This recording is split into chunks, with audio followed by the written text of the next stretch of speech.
আসসালামু আলাইকুম রহমতুল্লাহি ওয়া বারাকাতুহু। দুর্ঘটনায় বাংলাদেশের মানুষ কবলিত। আজকে মানুষ শোকে শোকাহত। বিমান দুর্ঘটনা ঘটেছে ঢাকার উত্তরার একটি কলেজে। সেখানেও রাজনীতি লুকিয়ে আছে। আপনার ছোট শিশুটি আপনার ঘর থেকে বের হয়ে গেছে, খাওয়া দাওয়া করে নাস্তা করে স্কুলে এসেছে। স্কুলে এসে বিমান দুর্ঘটনায় কয়লা হয়ে গেছে, সেখানেও রাজনীতি লুকিয়ে আছে। আপনার শিশু অর্ধগলিত, সেখানেও রাজনীতি লুকিয়ে আছে। আপনার শিশু গায়ে স্কুলের পোশাক পুড়ে গিয়ে, মাথার চুল পুড়ে গিয়ে গায়ের সাথে বেঁধে আছে, সেখানেও রাজনীতি লেগে আছে। আপনার শিশুর কান্না রোলে চারদিক কম্পিত, সে বের হতে পারতেছে না, সেই রুমের মধ্যে পড়ে আছে স্কুলের বা কলেজের, সেখানেও রাজনীতি লুকিয়ে আছে। আপনি চারদিকে কান্না করতেছেন, আপনার শিশুটি নেই, আপনার সন্তানটি খুঁজে পাওয়া যাচ্ছে না, সেখানেও রাজনীতি লুকিয়ে আছে। আপনি চারদিকে খোঁজাখুঁজি করতেছেন, এক হাসপাতাল থেকে অন্য হাসপাতালে দৌড়াদৌড়ি করতেছেন, ছুটে বেড়াচ্ছেন, খুঁজে পাচ্ছেন না আপনার প্রিয় রত্ন, প্রিয় হীরার টুকরা সন্তানটিকে, সেখানেও রাজনীতি লুকিয়ে আছে। আপনার শিশু কম্পিত হয়ে হাসপাতালের মর্গে শুয়ে আছে, সেখানেও রাজনীতি লুকিয়ে আছে। আপনার শিশু পৃথিবীর সকল মায়া মমতা ত্যাগ করে পরপারে পাড়ি জমেছে, সেখানেও রাজনীতি লুকিয়ে আছে। আর 10 মিনিট পরেই স্কুল ছুটি হতো, কলেজ ছুটি হতো বা টিফিন হতো, সেখানেও রাজনীতি লুকিয়ে আছে।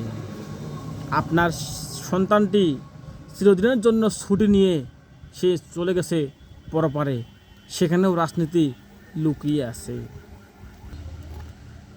কলেজের চারপাশে অ্যাম্বুলেন্স যাতায়াত করতেছে, আপনার শিশুকে নিয়ে সে নিজ স্থানে অর্থাৎ নিরাপদ স্থানে ছুটে যাবে, সেই অ্যাম্বুলেন্সটি বা হাসপাতালে যাবে আপনার শিশুকে বাঁচানোর জন্য দ্রুত সময়ে, সেখানেও রাজনীতি লুকিয়ে আছে। আপনার শিশুর পুরো শরীর জুড়ে ব্যান্ডেজ করা হয়েছে, সেখানেও রাজনীতি লুকিয়ে আছে। বাংলাদেশের পোষা নোংরা রাজনীতি লুকিয়ে আছে সবখানেই।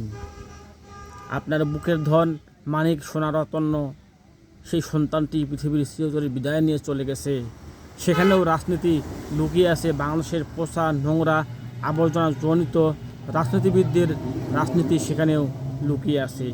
এরা ভালো হবে না। কালকে এতগুলো মানুষ মৃত্যুবরণ করেছে, তারা সেখানে গিয়েছে, একদল গিয়েছে, অনাদল গিয়েছে, সব দলে কম বেশি সেখানে গিয়েছে।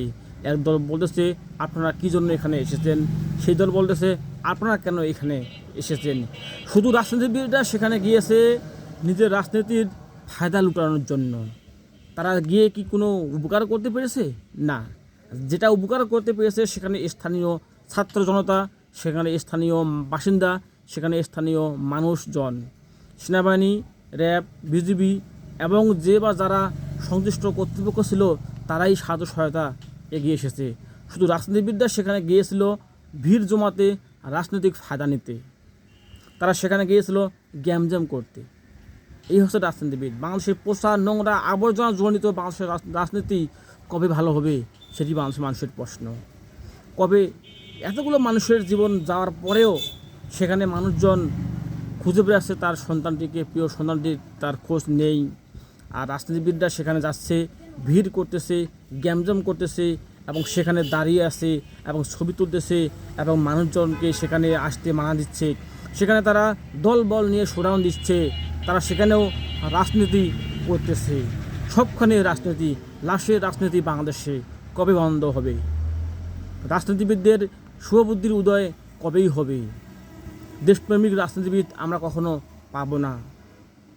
মানুষের মৃত্যু হোক, কোনো সমস্যা নেই, মানুষ মরে যাক, আপনার শিশু সন্তানটি কয়লা হয়ে গেছে, সেখানেও রাজনীতি করতে হবে, রাজনীতিবিদদের সেখানে যেতে হবে।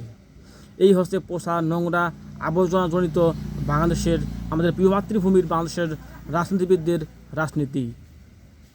আসুন দেশটাকে ভালোবাসি, দেশের মানুষের জন্য কাজ করি, অন্যায়কে অন্যায় বলি, ন্যায়কে ন্যায় বলি।